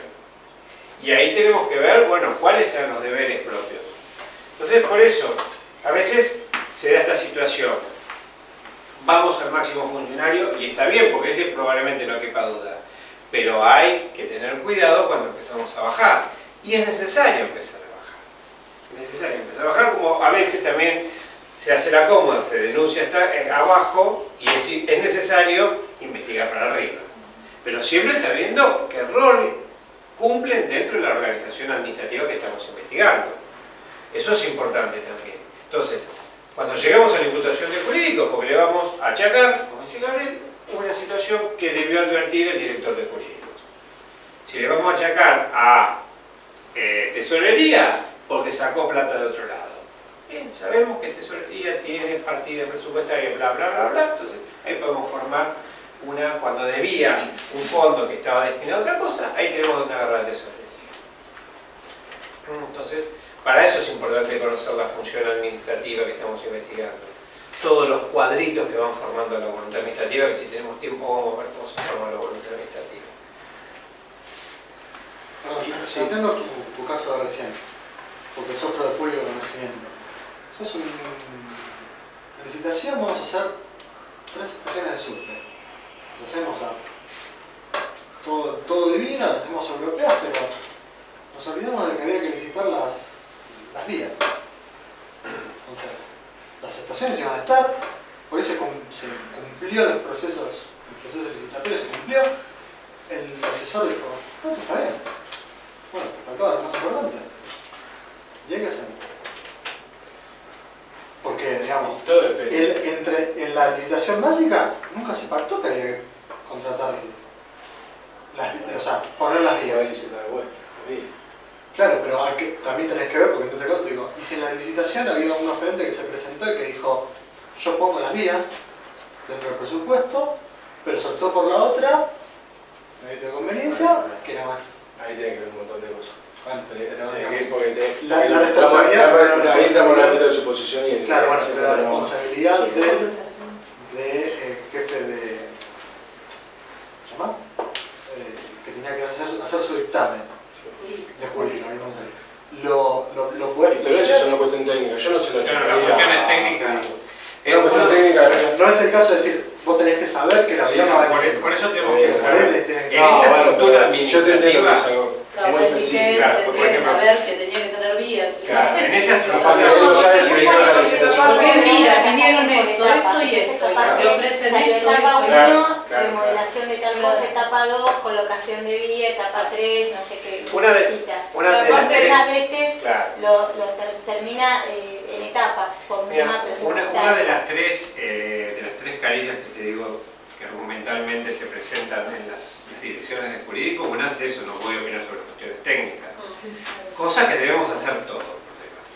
Yo a veces veo brillantes juristas hablando sobre la importancia de las rotondas inteligentes. No pasaron ni cerca de la facultad de, no sé, de ingeniería, se estudiará eso. O sea, me parece... ¡Ajá! Yo tampoco, pero te puedo dictaminar 4 días. Entonces, ojo. Entonces, a veces nos pasamos de no decir nada a querer decir todo, cuando no tenemos experticia para hacerlo. Entonces, ese es otro tema que también, por ejemplo, acá, vamos a tomar este ejemplo, ¿qué deberíamos hacer? Desde mi óptica, insisto, esto siempre es a modo de charla de amigos, puede haber miles de estrategias, hay que ver la casuística. Pero desde la base de estos encuentros, primero, bueno, a ver, empecemos, como dicen los gallegos, empecemos desde el principio. Unidad de requiriente, ¿por qué no lo tuvo en cuenta? ¿Por qué no se pidió una opinión técnica a, no sé, un especialista en transporte subterráneo? Etcétera, etcétera, etcétera. Hay que ver por qué se llega a tan avanzada proceso sin contemplar el ABC. Pero para eso, insisto, hay que, cuando nosotros entramos en la investigación, no empecemos desde atrás, desde el que aprobó el contrato, empecemos del principio. A ver, yo te pago a vos para que cuando me requieras un trabajo que tenga que satisfacer un interés público, contemple todo. Desde la profundidad del pozo, las vías, el material rodante, la capacitación de la gente, todo, porque para eso te dedico. Entonces, después, si todo esto termina en que el director de jurídico hace una brillante obra jurídica y se le pasa una cuestión técnica, está bien. Y si hace un desastre de obra jurídica y se le pasó una cuestión técnica, también está bien, porque no es su métier. Entonces, por eso, en los casos de investigaciones sobre procesos de contratación, hay que ver qué rol cumple cada parte de ese proceso de licitación. Y muchas veces, es este el tema, empiezan mal, directamente. Y nosotros queremos responsabilizar quizás al último eslabón de un proceso de contratación. Empecemos desde el principio, yo insisto, somos Ministerio Público, nuestra función es llegar a una verdad material sobre el todo. Bien, en principio, como nosotros nos juzgamos, sino que tratamos de defender los intereses de la sociedad, vayamos por todos. Con fundamentos jurídicos siempre estamos hablando, no somos meros denunciantes. Con fundamentos jurídicos, vayamos por todos. Los que intervienen en un proceso de licitación, analicemos las conductas de todos, reflejemos qué responsabilidad penal puede irrogar y acusemos ahí. Porque a veces nos pasa esto. Sí. Perdón, en el ejemplo de jurídicos, cuando jurídicos no controlan, ¿ahí qué se imputa? ¿Un incumplimiento o Sí. parte de la estafa? Hay que ver, reunión? depende de lo que estamos viendo. Es lo que hablamos al principio de la charla, digamos. Si vos tenés en cuenta cómo arrancaste, vos sabés qué hecho investigás, y cada interviniente, cada persona que vos analizás, vas viendo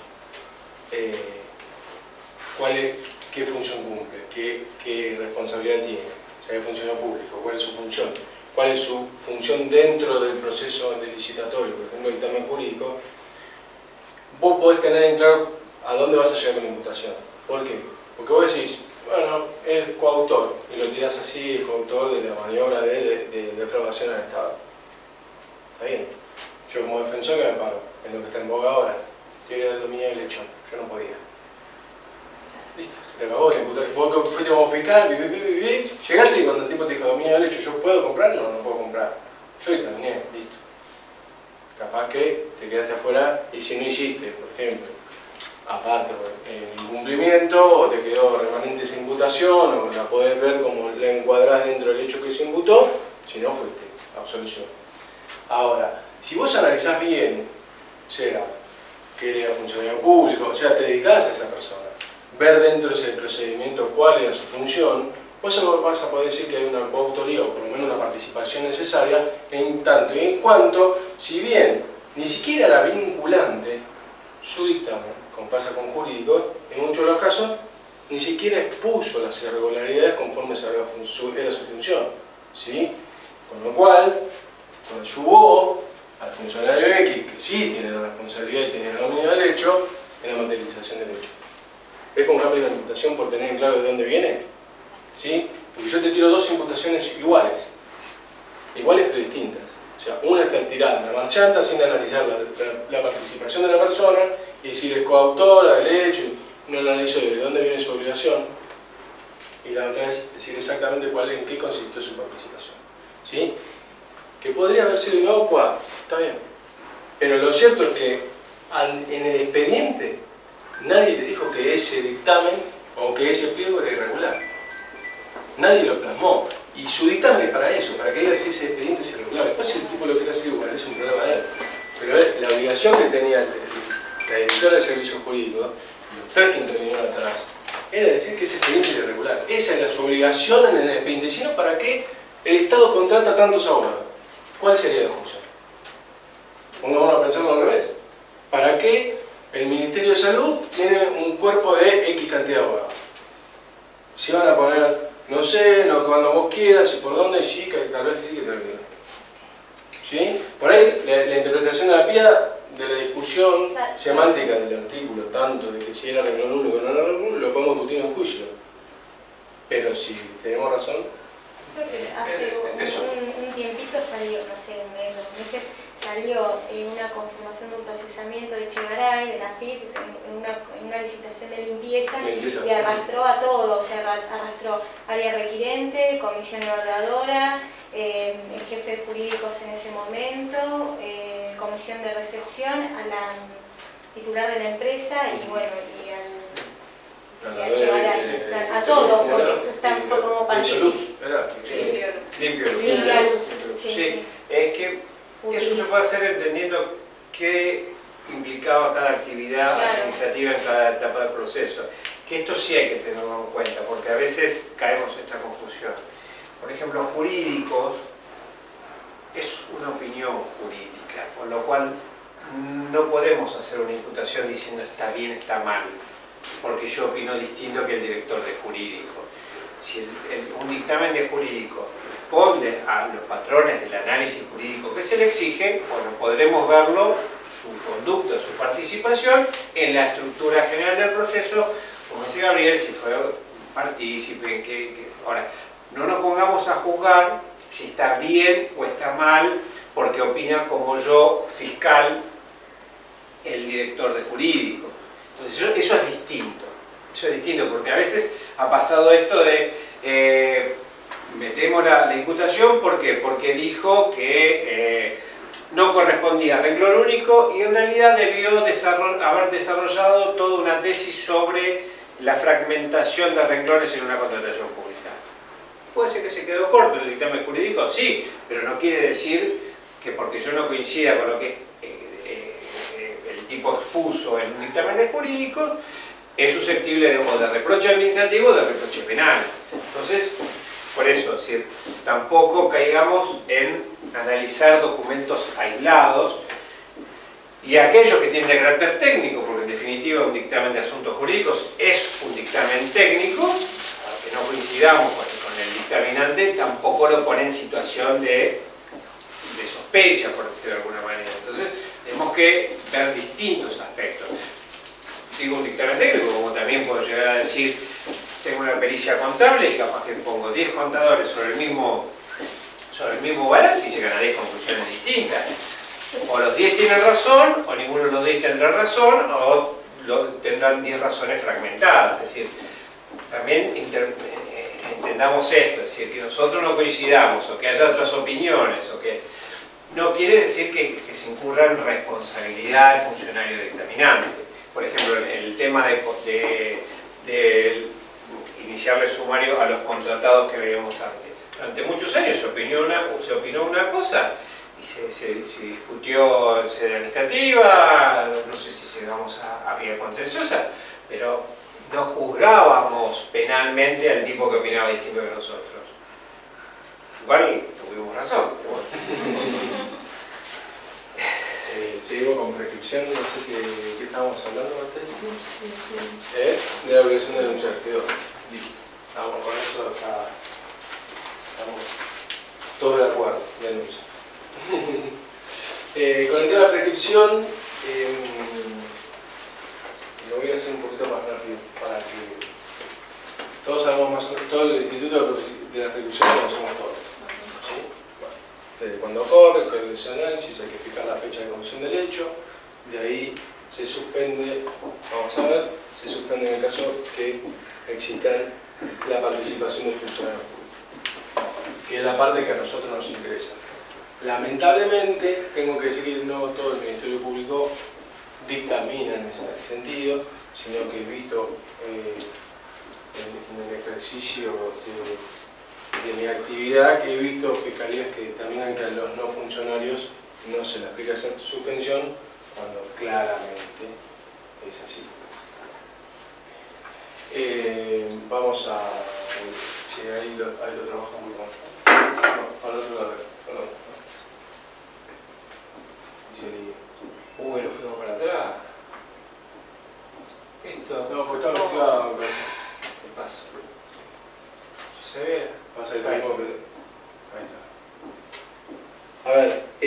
a lo largo de la evolución del Instituto de la Prescripción, el tema esta de la suspensión de la suspensión del plazo cuando existe la participación de un funcionario público fue abarcando, fue ampliando su concepto, ¿sí? Fue haciendo una teoría un poco más amplia. Están distintas leyes que modifican el artículo 62.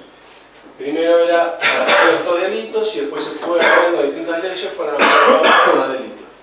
Lo cierto es que hoy, por la 25990, existe la cobertura de todos los delitos en tanto y en cuanto exista la participación de un funcionario público. ¿Qué pasa? Como en nuestro país todavía estamos juzgando a Menem, nos obliga al momento de tener en cuenta la prescripción este tipo de análisis, porque por ahí el hecho o el que tenemos que examinar estaban vigentes estas leyes, ¿sí? Lo cierto es que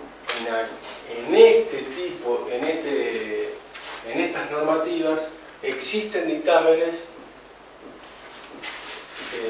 y fallos jurisprudenciales de que todo delito en el que tuviera un funcionario público se suspende la plazo de prescripción para todos los partícipes, ¿sí? Porque para el funcionario no hay duda. Ahora los que nos quedan afuera son los partícipes. Agregamos los partícipes también. Ahora vamos a ver que este mismo problema lo tenemos con el tema de la probation. Entonces, dale uno más.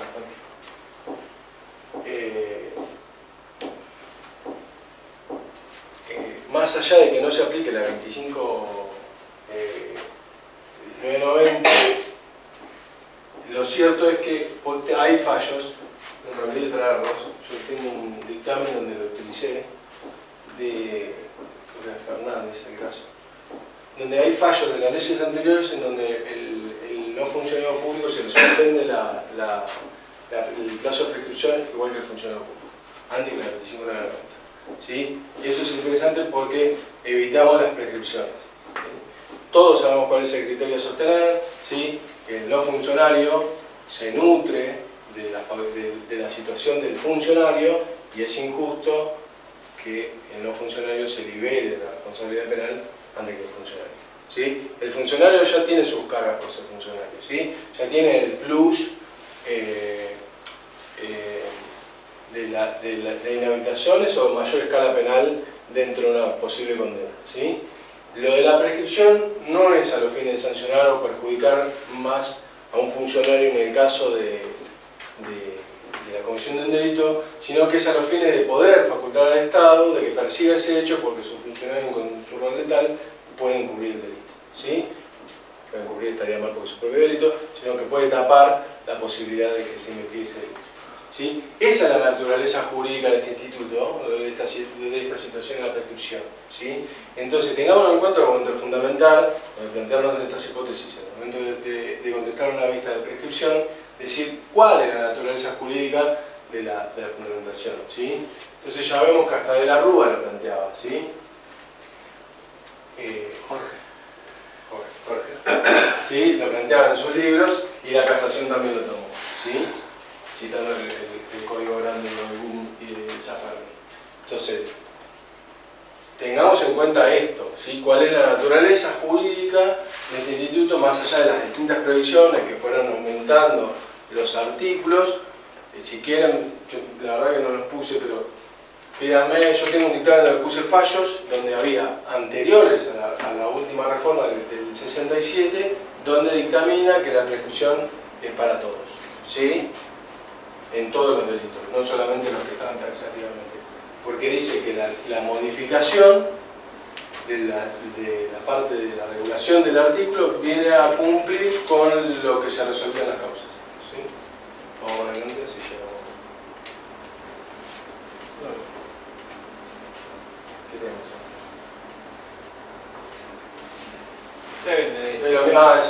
Termino de escribir los fallos. La reforma, bueno, está la 25990, es la que viene a cubrir todos los aspectos. Y acá vamos con el caso de la ley más benigna, ¿sí? Ojo también, cuando quieran aplicarle la 25990, Ojo, porque la tiene que aplicar en todos los sentidos la 25.990, no solamente, o sea, si... Porque la 25.990 lo que saca, explico por qué. Porque una cosa es, la 25.990 amplía el tema del concepto que es para todos, ¿sí? Pero a su vez achica cuáles son los hechos que interrumpen la ejecución.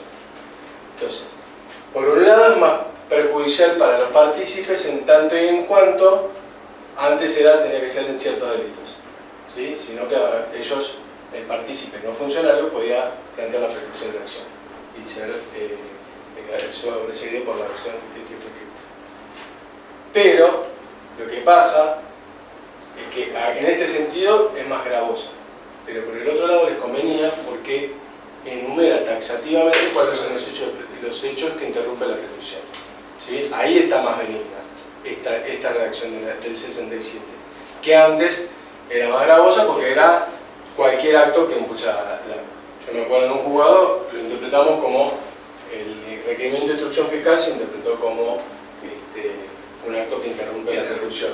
Hoy en día el primero le llaman la bandera, ¿sí? Entonces, acá esta es más benigna en esto, cuáles son los hechos que interrumpen. En cambio, en la aplicación de si los partícipes no funcionarios, está más gravosa.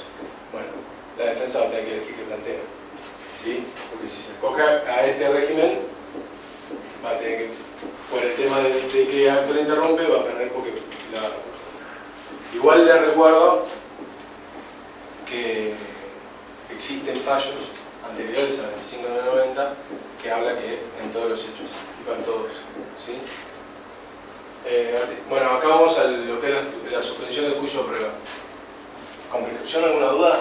Esta última parte es la más compleja, por ahí fue muy rápido, pero es fácil. La 25.990 tiene dos situaciones que la van a ser más benignas o más perjudicial para el imputado, ¿sí? Que una es si se somete a todos el tema de la suspensión y después cuáles son los actos que interrumpen la prescripción, ¿sí? Bueno, sabemos que la elección de la ley más benigna es en un totum, entonces van a tener que, si se agarran por la 25.990, y nosotros también, o sea, nosotros lamentablemente tenemos que ver qué es lo más beneficioso para el imputado, pero tenemos que analizar de esa manera, ¿sí? Lamentablemente para dictaminar, para nosotros no es caprichoso, sino que tenemos que aplicar la ley más benigna para el imputado, ¿sí? Sí o sí nos tenemos que plantear en esa situación y dictaminar en ese sentido. Bueno, veamos que en los otros textos normativos ya no vigente, también existían criterios jurisprudenciales conforme a la ley. Suspensión del juicio a prueba. ¿Sabemos todos qué es la suspensión del juicio a prueba? Sí, la famosa prohibition. Bueno, lamentablemente tengo que decir que también en los años he visto como en una causa a una no funcionaria se le concedió la suspensión del juicio a prueba, la causa tenía 10 años, se hizo el juicio, con un criterio que no comparto, se sobreseyó a todos los imputados. ¿Qué hacemos? ¿Cómo? De nuevo. Tengo 5 imputados, Sí. 3 funcionarios, 2 no. Bueno, tengo 5 imputados, 2 funcionarios, 3 no. Antes de empezar el juicio, a un no funcionario planteó la suspensión del juicio a prueba. Se la dieron. No era funcionario. ¿Sí? La redacción del instituto dice que el imputado del delito de acción pública reprimido en pena de reclusión o prisión con mayor de 3 años podrá solicitar la suspensión del juicio a prueba. En el séptimo párrafo de ese mismo artículo no se procederá a la suspensión del juicio a prueba cuando el funcionario público en el ejercicio de funciones hubiese participado en el hecho. Está claro que para todo. Más allá que ahora vamos a ver por qué el Ministerio Público aconseja que no se le dé, que no se supuesto a nadie, lo cierto es que está claro, para mí está claro el texto y dice para todo. Hicimos juicio por 4 personas, ¿sí? Se lo sobreselló a todos. ¿Qué hacemos? Se suspendió sin probó, se lo sobreseca, no prueba la tarea. Yo no lo hago más. ¿Cómo? Yo no hago más la tarea. Claro. No es que voy a hacer la tarea. No. Yo Bueno, no pero juicio. no tuviste la oportunidad de estar en juicio Pero y yo de no comprobar juicio, que Es la una decisión. ¿Se da vuelta?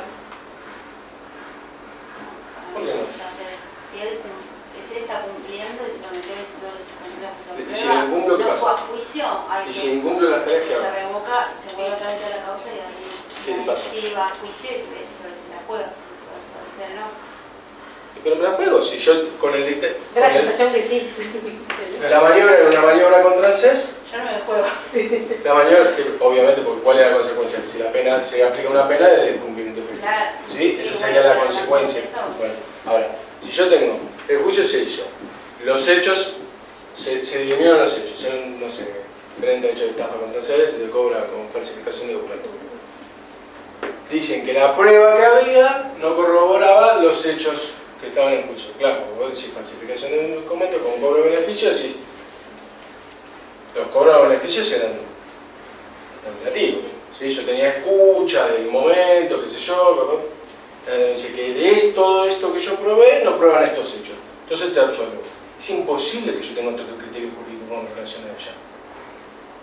¿Me entendés? Yo no puedo incorporar más pruebas, ya está. Pero queda un 4, queda con una absolución y este no queda. Pero a ella le conviene dejar de, no sé, no me acuerdo cuál era la tarea. Claro, Pero si era comprar dos la pañales solución. para cosas, yo lo dejo comprar.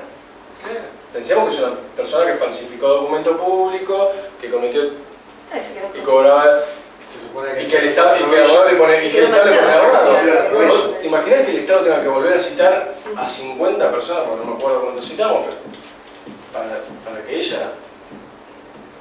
¿Se entiende la incongruencia de dejar afuera a un tipo cuando vos vas a hacer un juicio por 4, dejar afuera a uno? No tiene De sentido. hecho, ahora no se está haciendo probation para una persona si participó un funcionario público en la maniobra, no sé si la piden y si se rechaza. Por ese séptimo párrafo. Yo, Claro. el fiscal que tocó intervenir en ese caso, dio a favor. No lo podía creer. Te digo, No, pero eso es una mala elección de defensa. sí, en todo caso. no, del fiscal. Ponete antes, porque la fiscal, la defensa al momento de plantearlo tiene incertidumbre. ¿Sí? Claro, Pero el fiscal sabe que va a hacer el juicio con respecto al tema. ¿Por qué consiente esa situación? ¿Por qué voy a dejar a uno si tengo que ir a juicio por 4? ¿Qué es lo que le conviene al Estado? ¿Por qué le conviene al Intereses Estado? generales de...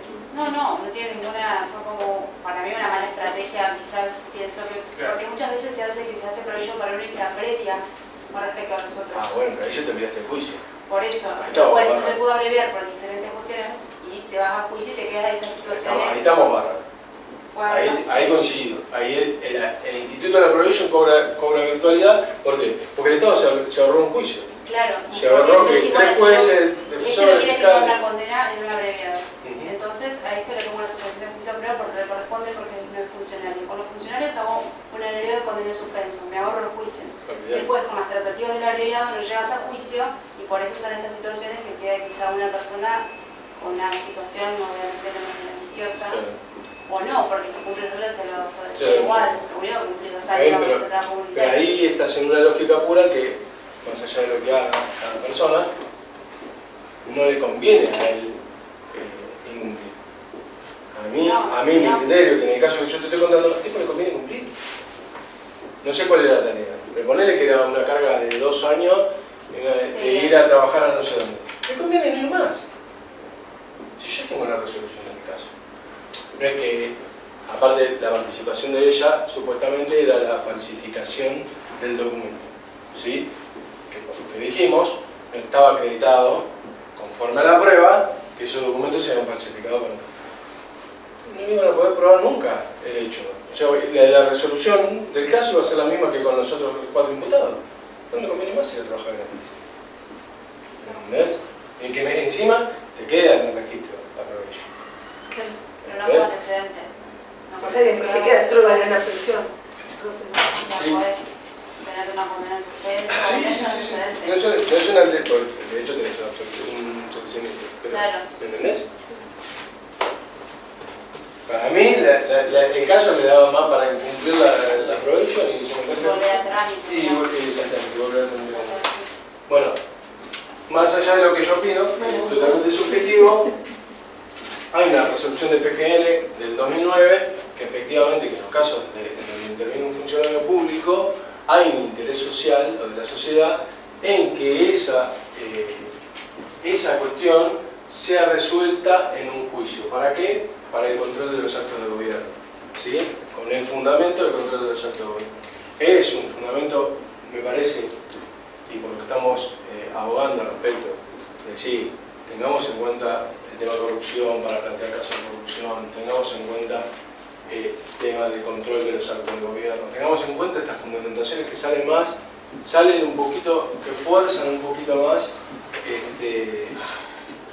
el caso del papel concreto que tenemos adelante. Un tema que habíamos hablado con Gastón, había quedado en el tintero, yo te lo decía, Gastón, que era el tema, fíjese, ese fallo de la Cámara de la Plata, la prescriptibilidad de los hechos de corrupción. ¿Sí? Si uno se lo pone a analizar, le cuesta. Pero bueno, no sé, salió. Entonces, ¿por qué nosotros, como impulsores de la acción, si creemos que jurídicamente corresponde, dentro de la objetividad que nos manda, forzar estas interpretaciones, llevar a escribir un poquito más, ir un poquito, siempre forzar un poquito más a que los hechos sean juzgados donde corresponden en las circunstancias que se van a decir, bueno, hay funcionario público, no estamos hablando de ningún buen incumplimiento o de la persona que se hizo no sé, un cohecho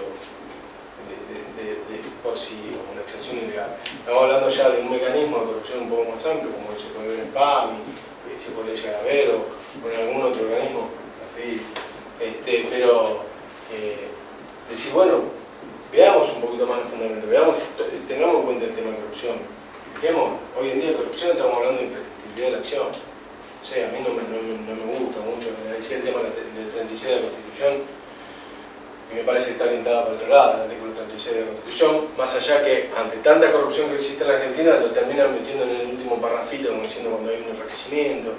Pero bueno, es cuestión de cuando nos toca dictaminar, decir, bueno, cuál es la función, cuál es la finalidad y de ver hasta dónde podemos llegar a forzar la interpretación de un tribunal respecto de los actos del gobierno, y si es un debido control. Yo creo, digamos, para todos los institutos, inclusive el de la suspensión de la prescripción, que hoy lo hablamos también con Gabriel, mucho no me convence esta línea argumental que fue la que primó cuando se hizo la reforma del 67 de la capacidad de influir o obstaculizar la investigación de un hecho. ¿Por qué? Porque estamos entrando en ciertos niveles de subjetividad perniciosa. ¿Por qué? Pues estamos suponiendo que este Instituto de la Prescripción, por ejemplo, está orientado a funcionarios muy pícaros y jueces muy vulnerables. Entonces, para eso cuestionemos los sistemas institucionales, no forcemos interpretaciones desde este lado. Entonces, nosotros como Ministerio Público me parece que tenemos que empezar a apartarnos de estos criterios subjetivos, porque en un caso práctico, un juez tiene que interpretar, primero, como dijimos antes, si es funcionario público o no. Con todo, tenemos un montón, ya hoy afortunadamente tenemos 3 o 4 definiciones normativas de funcionario público, pero a su vez tenemos que deshacer estas descripciones para ver si forma o no forma la voluntad administrativa. No tenemos muy claro que la voluntad administrativa. Entonces el juez tiene que entender si es el funcionario público a través de todas estas interpretaciones de normas. Pero cuando llegamos a analizar el artículo 67, tenemos que analizar la capacidad del funcionario público para entorpecer la investigación. Son muchas interpretaciones que tiene que hacer un juez, cuando muchas respuestas son objetivas, con los deberes propios de la función pública, con el objetivo propio de la función pública, con el interés general. Si un funcionario público, lo ha dicho la Corte, es un tipo, desde lo ideal, es un tipo con valores éticos, con valores morales, que lo llevan hasta acá. Entonces, tomemos estas definiciones más amplias de las que nos propone la dogmática penal o la jurisprudencia para hacer que los funcionarios públicos sean juzgados penal, civil, patrimonial y disciplinariamente. Es muy curioso ver muchas de estas causas de funcionario público, el desgaste que genera, porque no hacemos caso a estas herramientas más objetivas, más concretas, y nos ponemos a tratar de elucidar cuánto representa la voluntad del Estado cuando no sabemos cuál es la voluntad del Estado. ¿Cómo? Esta discusión no es nueva, pero después vamos a entrar en la casuística. Si hoy Correo Argentino eso no es estatal, si un cartero de Correo Argentino eso no es funcionario público, si llevar una carta es voluntad administrativa o no voluntad administrativa. Vamos en definitiva, a conformar un combo un poquito más objetivo. Si provee un servicio público, si tiende a satisfacer un interés general, en qué estructura organizacional está y quién le paga el sueldo, para decirlo claramente. ¿Quién le paga el sueldo? Aún en los supuestos, lo tiene dicho la Procuración del Tesoro, aún en los supuestos de sociedades del Estado y demás. Contemplemos todo esto. Son datos objetivos que nos van a ayudar más en enroscarnos en todo esto, de ver si la voluntad, si puede analizar la voluntad, si no, si influye cuando deja la función pública, si sigue influyendo porque tiene amigos, porque... Estamos en una casuística desgastante. ¿Y de qué llegamos? Como dijo Gabriel, que hoy se esté juzgando casos de hace 30 años. Donde a lo largo del debate se debaten muchas de estas cosas. El 67, qué quiso el legislador, qué no quiso el legislador, si influye, si no influye. Yo tengo supuestos donde tipos que dejaron la función pública como ponedores del sello influyen más desde la actividad privada, les puedo asegurar. Entonces, sin embargo, los códigos procesales y penales hablan de funcionarios públicos. No dice, porque si se suspenden todo aquel particular que tenga capacidad de obstaculizar la investigación. ¿Por qué no se suspende la particular? Porque no tenemos una expectativa de un plus de ética, de un plus de moral, de un plus de una exigencia que sí se la exigimos al funcionario público. Por eso. Entonces, propongo esto, seamos un poquito más amplios en el sentido de funcionario público, no le demos más vuelta, vamos a convencer a los jueces. Esto es funcionario público aquel que presta un servicio para el Estado, tendiente a satisfacer un interés general. El tipo que le sirve, como diría Gordillo, el tipo que le sirve el café al presidente. Nos guste o no nos guste, si el tipo está tomando un café es porque ustedes pagan impuestos, porque eso va a un tesoro nacional, pues el tesoro nacional paga un sueldo. Entonces exigimos que ese funcionario público, agente público, empleado público, lleve el café de la mejor manera, porque para eso le pagan. Si se le derrama una gota no será un hecho de corrupción, ¿estamos de acuerdo? Pero apuntemos a esos valores deontológicos que van más allá del esfuerzo que hacemos muchos abogados en desinterpretar lo que ya está interpretado o escrito o decidido. Esa es un poco la propuesta al momento de ver estos temas de funcionarios públicos.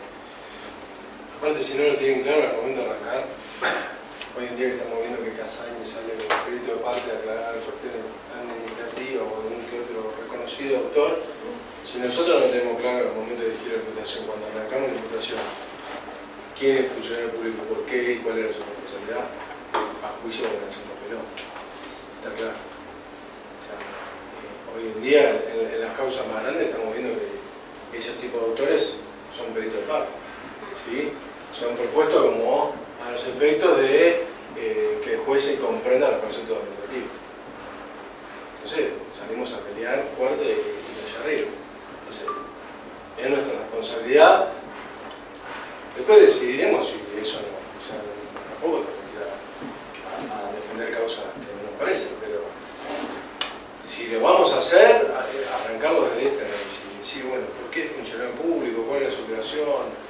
Tener claro esos conceptos, no dejar abiertas las interpretaciones, después que la defensa haga aprender lo que quiera, pero si no lo analizamos de ese lado y analizamos el hecho y por qué el director va adentro,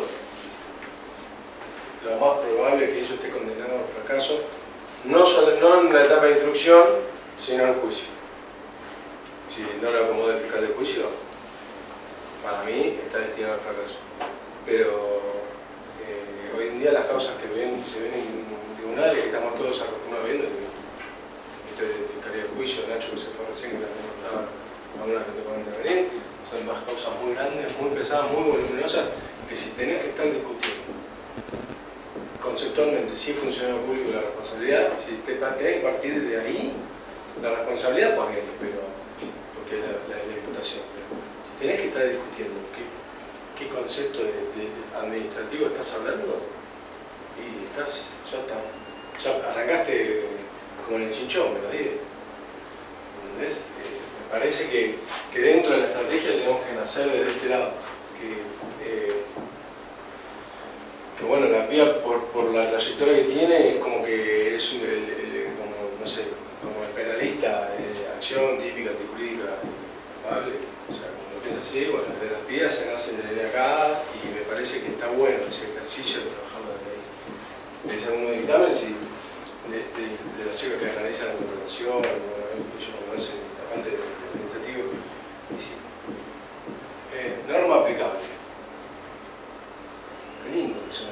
Claro, pero después saber de dónde, cuál es el hecho jurídico, de dónde lo estás analizando, que nace desde acá, te resulta mucho más fácil. ¿Sí? Te resulta mucho más fácil.